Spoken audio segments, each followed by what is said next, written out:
Bloomberg Audio Studios. Podcasts, radio, news. You're listening to the Bloomberg Balance of Power podcast. Catch us live weekdays at noon and 5 p.m. Eastern on Apple CarPlay and Android Auto with the Bloomberg Business app. Listen on demand wherever you get your podcasts or watch us live on YouTube. We're standing by to hear from President Trump. He's set to speak any moment now from the Oval Office. Delivering remarks is all we've been told from the administration. We're not sure what the topic will be, and it could include many. As the press pool gathers in the briefing room, they'll be called upstairs to the Oval at some point soon, and we'll bring you in the room with them for this conversation with the media.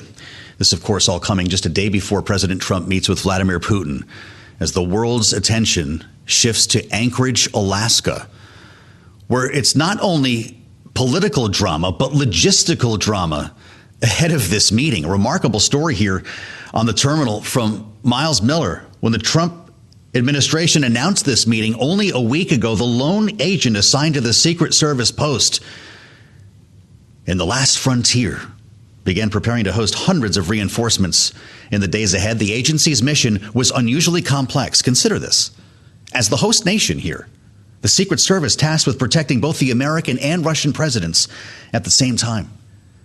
We're going to talk in a moment with the governor of Alaska after Donald Trump was asked about this meeting yesterday in his news conference at the Kennedy Center. Here's what he said. If the first one goes okay, we'll have a quick second one. I would like to do it almost immediately. And we'll have a quick second meeting between President Putin and President Zelenskiy and myself if they'd like to have me there. And that would be a meeting where maybe it could be absolutely work. Will Russia face any consequences if Vladimir Putin does not agree to stop the war after your meeting on Friday? Yes, they will. Yeah. What will those consequences There will be consequences. Sanctions, tariffs? There will be, I don't have to say, there will be very severe consequences. Some pretty tough talk from the president, even as we've also heard him lower the bar ahead of this meeting, suggesting that it might be a feel-out session. We're not going to know until they get in there, and there will be a bilateral news conference afterward. We'll bring it to you here tomorrow night on Bloomberg TV and radio. But when we consider Alaska, as I mentioned, the last frontier, as the staging ground for peace talks, we have a great opportunity to bring back the governor of Alaska, Mike Dunleavy, with us on Bloomberg TV and radio. Governor, welcome back to Balance of Power. It's great to see you. And as I think I've made clear here, you had very little notice to put all of this together. So I understand it's been a busy couple of days. Is Alaska ready? Oh, yeah, Alaska's ready. We have the venue already selected. The White House has already done that at our joint base Elmendorf, Richardson, here in Anchorage. So it's going to be pretty secure. The president's going to land there, and they've got a lot of space for meetings. And so I think it's a location that works well. Will you be greeting the president on the tarmac? I'll be meeting with the president Friday morning briefly. And so, yes. And we'll have probably a very brief conversation about things such as our Alaska natural gas line and other things happening here in Alaska. Understood. Really incredible reporting here about the logistics going into all of this. Anchorage has a limited number of hotel rooms to work with here, a small rental car market. So we're trucking in all kinds of resources here, whether it's vehicles being flown in from the lower 48 or from other parts of your state. How much of this has been a logistical experiment for your office? Well, again, most of this is being handled by the White House itself, and they're doing a great job. They've interfaced with us. They've interfaced with our troopers and city police here in Anchorage. And so the vast majority of this is being handled by the White House. It is tourist season. We're in the height of tourist season, so hotels are tight, cars are tight, as you mentioned. Right. But again, having this on the base alleviates a lot of issues. And so it's going to be on the base. Tourism will continue here. There's going to be a lot of reporters here, a lot of others with their eyes on this great state. So we're prepared. Well, I should think that that's a pretty good thing for Alaska. You're going to be seeing all weekend lots of beauty shots of your state, I'm sure. And a lot of tourists will have stories to tell when they come home. We know the Secret Service is on the ground there, Governor. And I don't know to what extent you can answer these questions. Are there Russian agents in Alaska right now? I don't know. I don't have the answer to that. That again, would be something the White House would know. But if there are, it hasn't been made known to us. Interesting. As you mentioned, this is taking place here at the joint base, which gives you, the logistical cover here to keep that sort of self-contained. But when you consider the number of folks coming into the state, it's pretty interesting to imagine what it's going to look like in Anchorage. Is this the biggest thing to happen to Anchorage ever? This is one of the This is one of the biggest things to happen. I mean, we've had the Pope and President Reagan here at one time years ago, obviously. But this is a huge issue, a huge deal for Alaska. It makes sense when you look at the globe. We're only 2.5 miles from Russia. The president of Russia just has to fly a few miles across the Bering Sea to get here. President Trump has to come up from the lower 48, go through Canada. And so we're closer. I think we're closer to Moscow by about 2.5 hours than Washington, D.C. is going the other way. And so makes sense to be here. We're glad to host it. Whatever we can do to help, especially with this issue of peace, hopefully in Ukraine sooner than later. Alaska is standing by.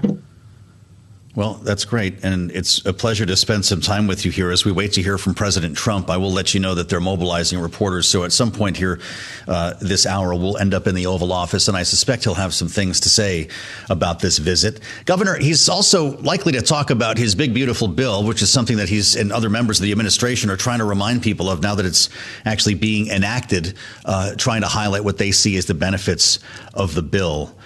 Alaska played a pretty big role through your Senator, Lisa Murkowski, in the final shaping of that bill. She talked about feeling cheated, even though she voted to pass the legislation and had carved out some pretty interesting things for Alaska when it comes to rural hospitals, when it comes to even, I believe, tax credits for whaling captains. And I suspect that you would probably tell me about the energy enhancements in the Arctic that are going to be coming to your state. What's the most important part of the big, beautiful bill when it comes to Alaska? Well, it's a huge bill. It's got a lot of implications. I mean, there's some tax relief in there for almost everyone. As you mentioned, rural hospitals, they got a big win, not just here in Alaska, but across the country. But really, for us, it's the approach to energy. It's the approach to critical minerals, our resources. We are a resource state. Under the previous administration, and we talked about that in the past on Bloomberg, we were not treated well, to be perfectly honest with you, by the Biden administration. As a matter of fact, we had more, we call them sanctions, about 70 sanctions by the federal government on Alaska during that time. Well, at the same time, the Biden administration was having conversations with Venezuela, Iran, and others for resources, oil especially. So President Trump has been great for the state of Alaska. In my opinion, the best president ever for the state of Alaska. He's allowing us to do what we do best. And so that bill is very large, very complex, impacts everyone in this country, all the institutions you can think of. But again, when it comes to resources and energy, it's not just that bill, but the work that the president's done on our Alaska natural gas line, the executive order for Alaska. In his first term, he opened up ANWR, which, frankly, was very difficult to get open in the past. But he's done a great job for Alaska. And so, again, I think there's a lot of things in that bill for everybody. You ever talk to Senator Murkowski about the role that she played in framing that legislation in favor of Alaska? Well, we were following it. I mean, Senator Murkowski, Senator Sullivan, Congressman Begich, they all had a hand in it. Mm-hmm. And of course, as you're trying to craft a large bill like that, there's going to be some things in there that the people aren't going to agree with, but you got to look at overall in the balance. Does it help Alaska? Does it help the country? And our three federal officials came to the conclusion that it does. And so that's why they voted yes on it. Yeah. Governor, while you're still with us, I just want to ask you if you start seeing secondary sanctions against countries that buy oil from Russia, even existing sanctions on Russia right now. The president has threatened more if this meeting does not go well tomorrow, or if there are no outcomes that benefit Ukraine. What does that mean for production, for energy output in Alaska? Well, obviously, if there's sanctions on oil, and personally, I think that is a tool that could be applied. When you look at what's really happening in the world, it's interesting because many European countries are advocating for a tough stance against Russia. Yet at the same time, they're buying oil and gas from Russia, which doesn't make any sense at all. In essence, they're helping to fuel the war effort on the part of the Russians. What it does for Alaska, for any oil-producing sovereign anywhere in the world, it's going to probably help in the short run, because if Russian oil is taken off the market, if Russian gas is taken off the market, it's certainly going to help the United States, but it's going to help other producers as well. But again, sanctions, I think, are a tool that the president is thinking about implementing, and maybe stronger sanctions, longer-lasting sanctions to help bring this war to an end.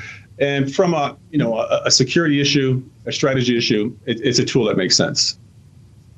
Governor, what's the most important thing you're going to tell the president tomorrow? I'm going to thank him for what he's doing for the state of Alaska. We talked about the progress on our natural gas line, a $44 billion project, which is moving ahead. And I'm going to wish him luck in his discussions with the president of Russia. And we're all going to hope that there's a peace, a just peace. The war ends, and we can get on with investments. We can get on with being good neighbors to each other. And so I think the president's going to. There's something going to come out of this. Maybe not any final decisions, obviously. In the 4 or 5 hours, he's going to be talking with the president of Russia. But I think it's going to set the stage for, I hope, a long-lasting peace and that benefits everybody in the world. We'll be watching for you, assuming we can see his arrival at the airbase tomorrow, Governor. It's good to have you back, and I hope the summer tourist season has been treating you well. That's Mike Dunleavy, the governor of Alaska. It's been great. This year on Bloomberg TV and radio. Thank you, sir. It could be right around this time tomorrow that he's touching down. We'll bring all the stages of this visit to you live here on Bloomberg. It's going to be a remarkable day if you're interested in politics, if you're interested in history. This will be the case tomorrow as the president sits down with Vladimir Putin, and it's going to cascade into the evening. We'll be here overtime for you tomorrow on Bloomberg TV and radio to not only capture what we can around the meeting itself, but the bilateral news conference that is now apparently expected with both of these leaders facing the press. Stay with us on Balance of Power. We'll have much more coming up after this.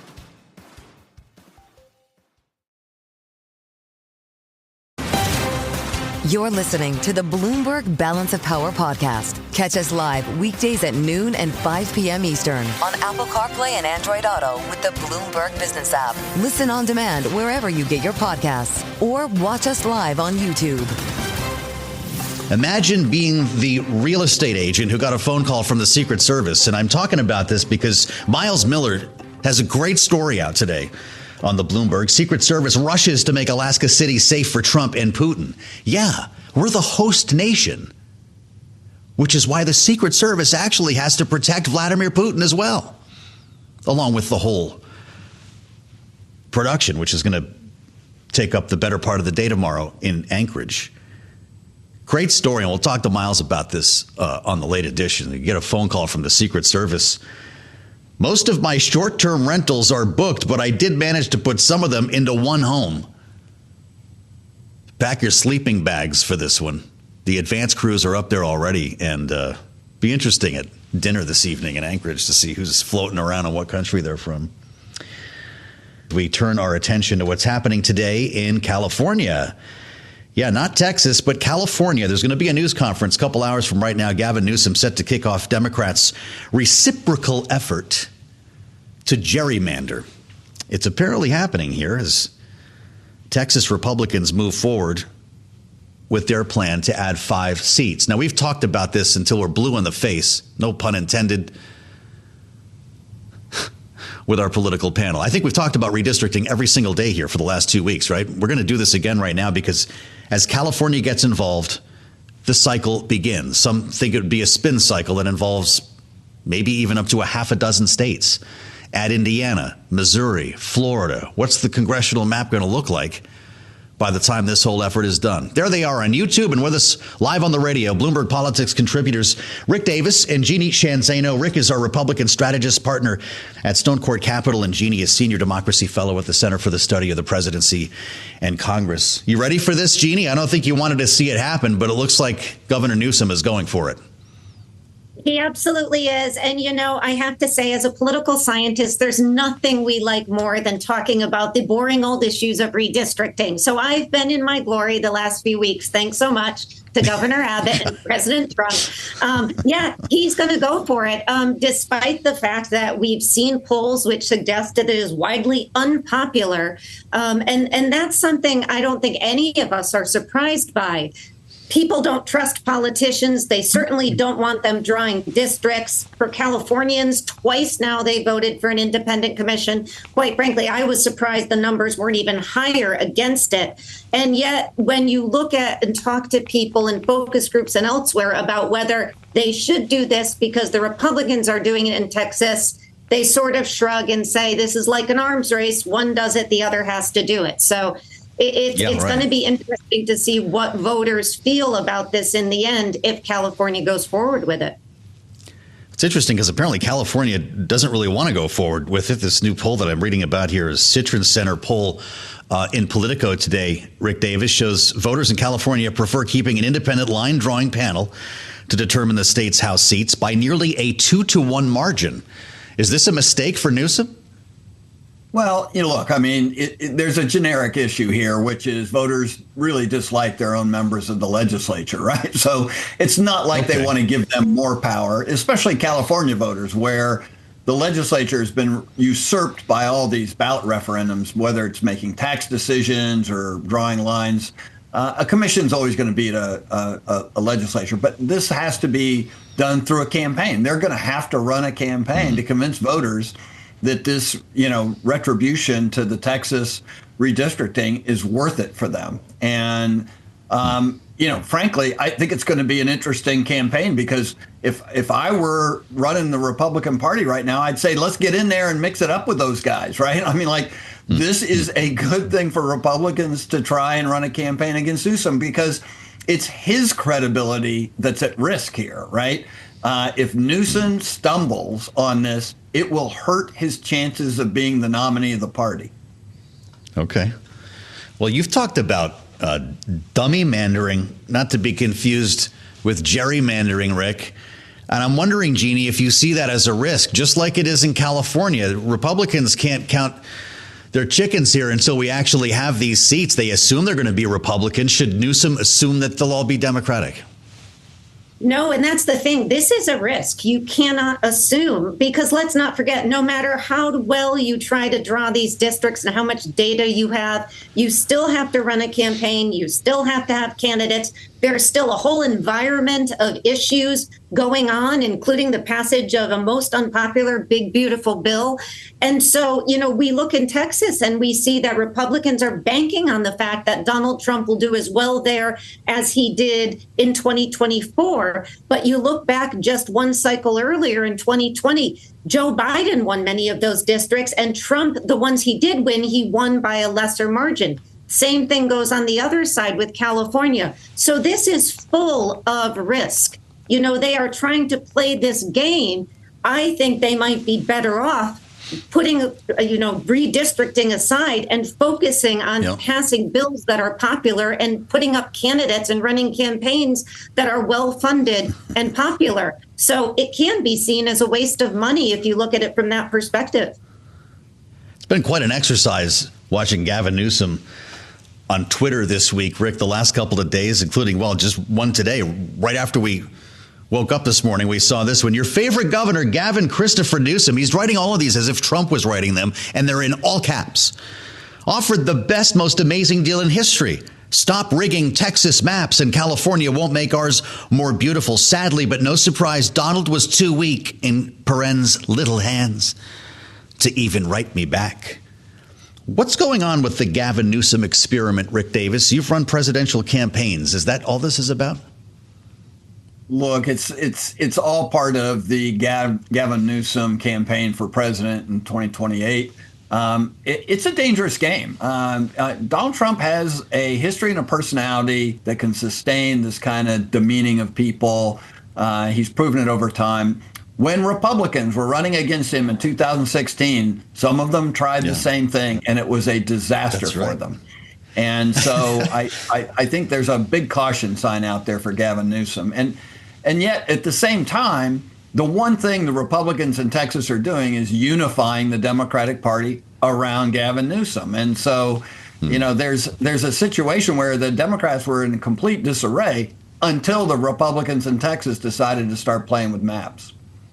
Mm-hmm. How does this hit you, Jeannie, this kind of talk? They're funny. As many know, he said in a different tweet, Donald Taco Trump, author of Art of the Deal, a book he should return to the library, just missed the best deal in history. He always chickens out. Tariffs, China, but even a chicken should know a good deal when he sees one. Is he making you laugh? Is he making you take him seriously as a presidential hopeful? Yeah, that one was to me a bit cringy. I know I'm not the audience for it, but, I think there's a danger for Gavin Newsom, and Rick just talked about it. And I would just add that people want authenticity. And if this doesn't come off as authentic, and certainly just look back at our current Secretary of State, Marco Rubio tried this in 2016, not authentic at all. You need to be who you are. That is what people want. So Gavin Newsom trying to be Donald Trump probably isn't going to resonate with too many Democratic voters. And I think that's the danger here.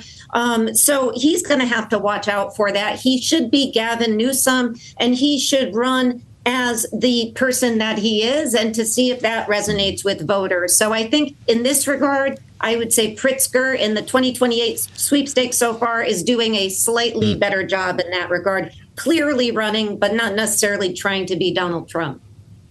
Well, it certainly reinforces the idea that the next presidential election begins the day after the election. There's J.B. Pritzker right now, surrounded by Texas Democrats who, of course, went to places like Chicago, and it looks like they're coming back home, which is why we're talking about this. It'll allow Republicans to move forward with the plan in Texas. Guys, we're going to be hearing from the president, the actual president of the United States, presumably 8 minutes from now, although these are frequently not on time when it comes to White House events, as we realize he's going to be in the Oval Office to deliver remarks, as says the presidential schedule today. We have really no real sense of what he's going to be talking about. And when we consider the importance of tomorrow, Rick, what will you be looking for and listening for when Donald Trump starts his address, whatever he's talking about, from the Oval Office? He's about 24 hours away from sitting down with Vladimir Putin. What will you be looking for when it comes to his demeanor and his posture today? Yeah, look, I mean, a kind of angry Donald Trump is a good thing if going into a meeting with Vladimir Putin, right? If he's happy and playing the deal game, then it's probably advantage Putin, disadvantage Zelensky. If he's mad at Putin for gaming him, and I mean, I hope someone in the White House has explained to him that all this flowery language that Putin's pushing out there about giving him an arms control deal, and we got all this economic stuff we could do together. Don't pay any attention to that war on the Ukraine border. Think of us as a partner in power. I hope he actually reacts to, like, what kind of dummy do you think I am? Because one, it blows Putin's strategy, and two, it puts him in the right frame of mind to go into that meeting. Because if he's going in just to say, I have to come out with a deal, then it's likely to be a bad deal for Zelensky. Really interesting.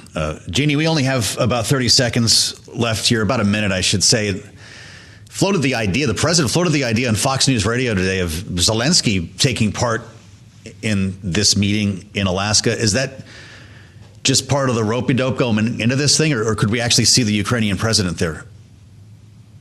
Certainly Zelensky wants to be there. I can't imagine Vladimir Putin has changed his mind about sitting down with the three of them, so I doubt it happened. Yeah. Bloomberg Politics contributors Jeannie Shanzano and Rick Davis, the best we have. Stay with us on Balance of Power. We'll have much more coming up after this.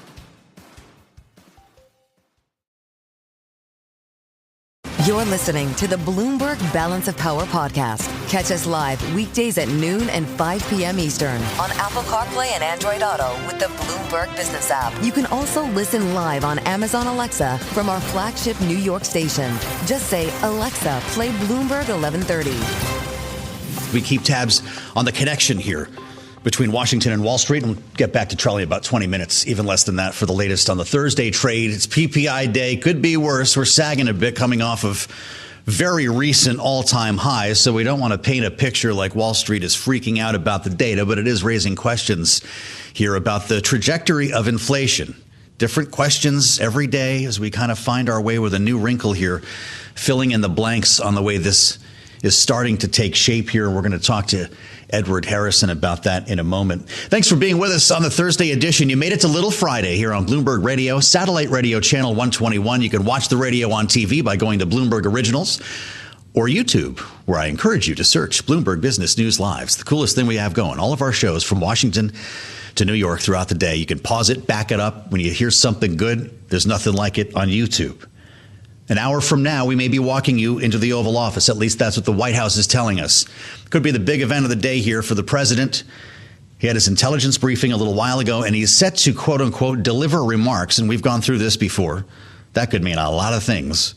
And when they bring the pool into the Oval Office, featuring Lindell TV today, I just had to take a look at the pool assignment.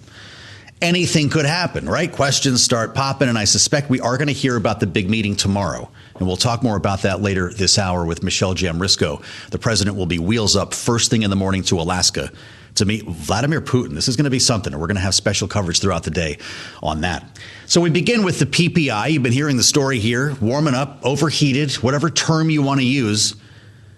And Scott Bessent, the Treasury Secretary, may be rethinking his thought of 150 to 175 bips interest rate cut in September. He says we should have at least 1.5 points lopped off the top. That was yesterday on Bloomberg. Remember, we talked about this following his great interview on Bloomberg Surveillance. Showed up on Fox Business with a slightly different tune today. Listen. I didn't tell the Fed what to do.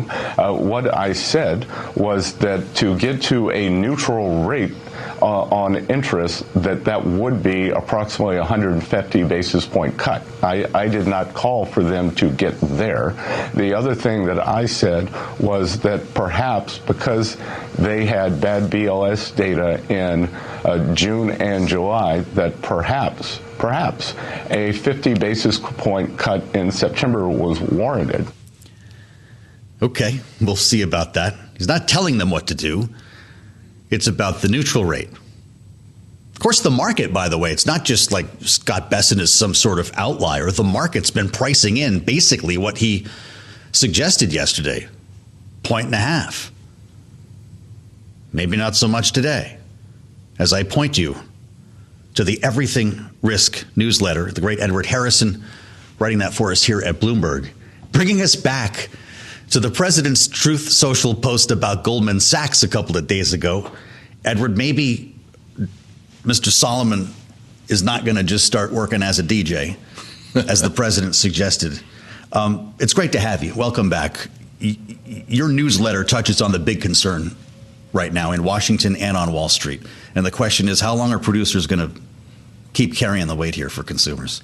Yeah, that is the question, Joe. I think that Goldman, they laid it out pretty well. Mm-hmm. They said that it's about less than a quarter now, but at some point it's going to be about 2/3 that they're going to pass on to the consumers. Mm-hmm. And so we're seeing now that inflation that's hitting them is showing up in the statistics, and likely, therefore, will increasingly show up for consumers in final demand.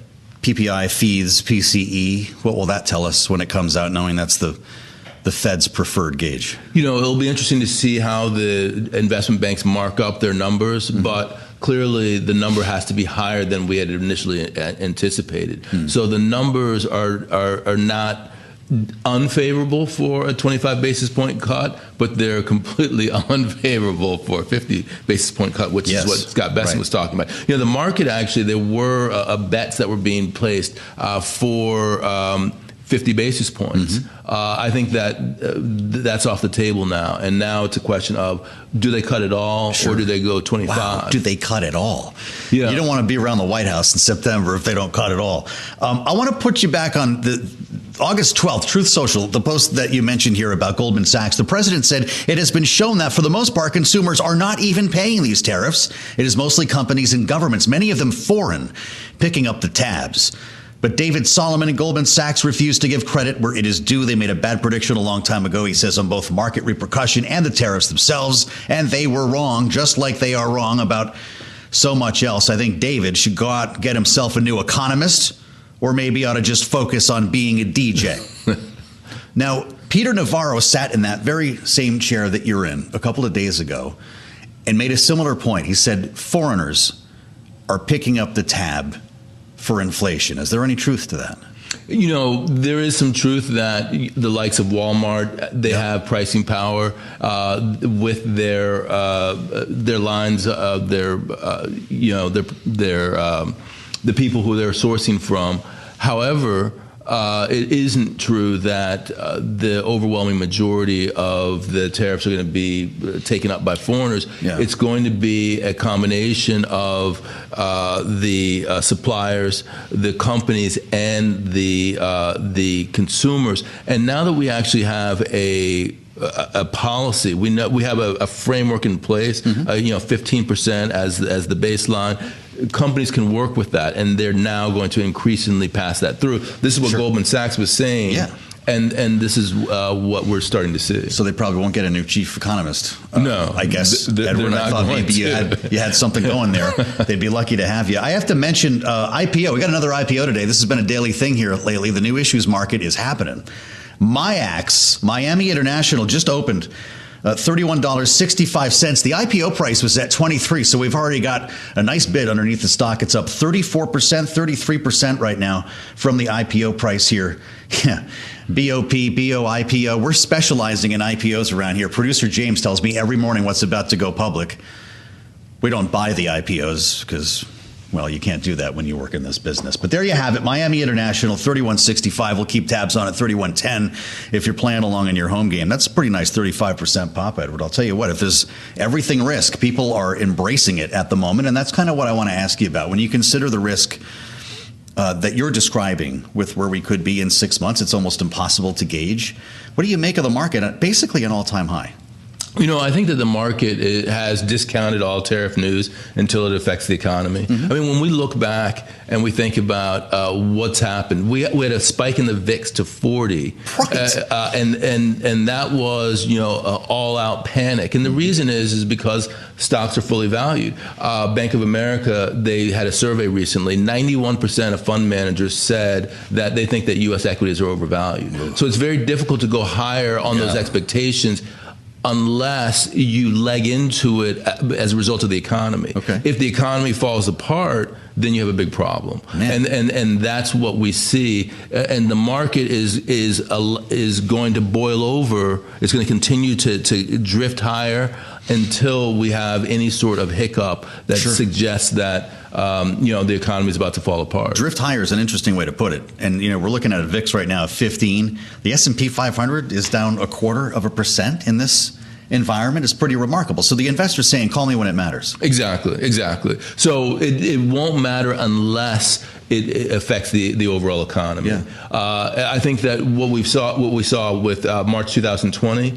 And, the ability of the Fed and of policymakers to paper over cracks in the economy. Even then, when we had a very short recession, stocks were able to power higher after that. And so that's an ingrained behavior. It's almost like Pavlov's dogs who understand that this is where things are until bad things happen. Right. They're going to keep on going higher. You're great. Edward Harrison. Look for the Everything Risk newsletter to follow up on the conversation we're having. Always great to have you, Edward. Thank you so much for the insights as we watch Wall Street and Washington together. They cannot be separated these days. Thanks for listening to the Balance of Power podcast. Make sure to subscribe if you haven't already at Apple, Spotify, or wherever you get your podcasts. And you can find us live every weekday from Washington, D.C. at noontime Eastern at Bloomberg.com.